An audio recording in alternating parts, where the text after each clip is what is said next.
The ticket arrived on her pillow.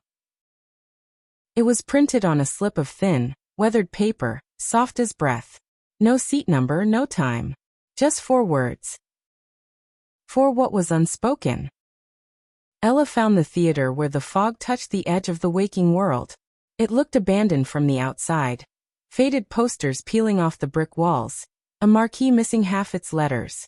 But as she stepped closer, the doors opened soundlessly. The air inside was warm, tinged with velvet and old roses. The theater was vast, silent, yet full. Not of people but presence.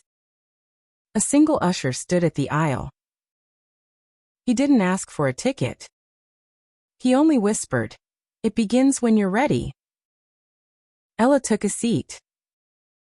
The curtain rose. No lights. No music. Just a hush like a held breath. Then a scene unfolded. 2 children by a lake. One was her. The other, someone she hadn't thought of in years. A friend from childhood.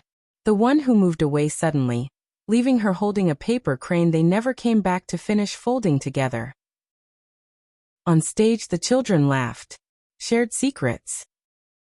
Then the scene froze. The friend turned. Looked at the audience.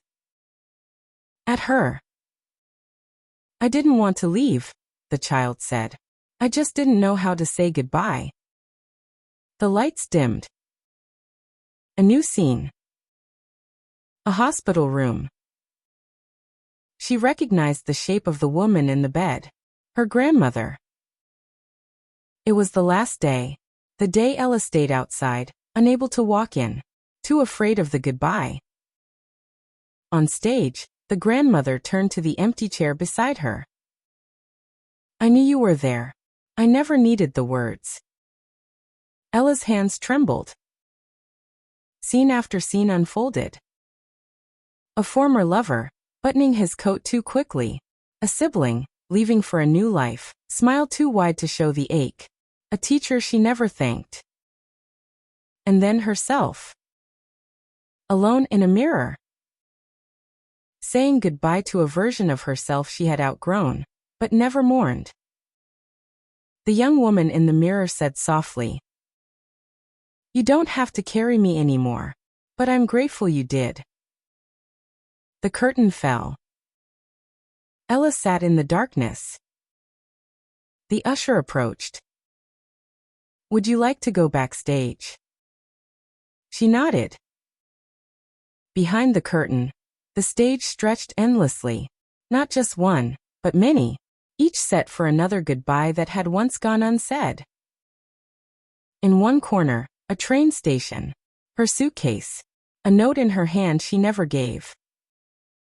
In another, a voicemail blinking red, "Never returned."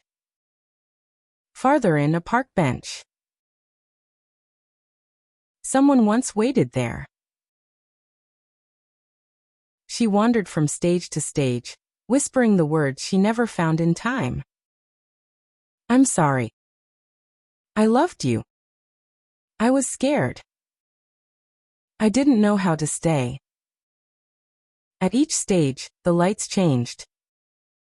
Not bright, but clear. Back at the center of the backstage area was a dressing room. Her name on the door. Inside, mirrors lined with lights. Reflected in them, all the versions of herself who had stood on those stages and said nothing. They looked at her. And smiled. One by one, they vanished. On the vanity, a script lay open. The final page blank. A pen rested beside it. Ella Saturday. Wrote not a goodbye, but a beginning. From this moment on, I will speak, even if my voice shakes. I will leave no love unnamed. She closed the script. The theater sighed. She stepped back into the empty auditorium.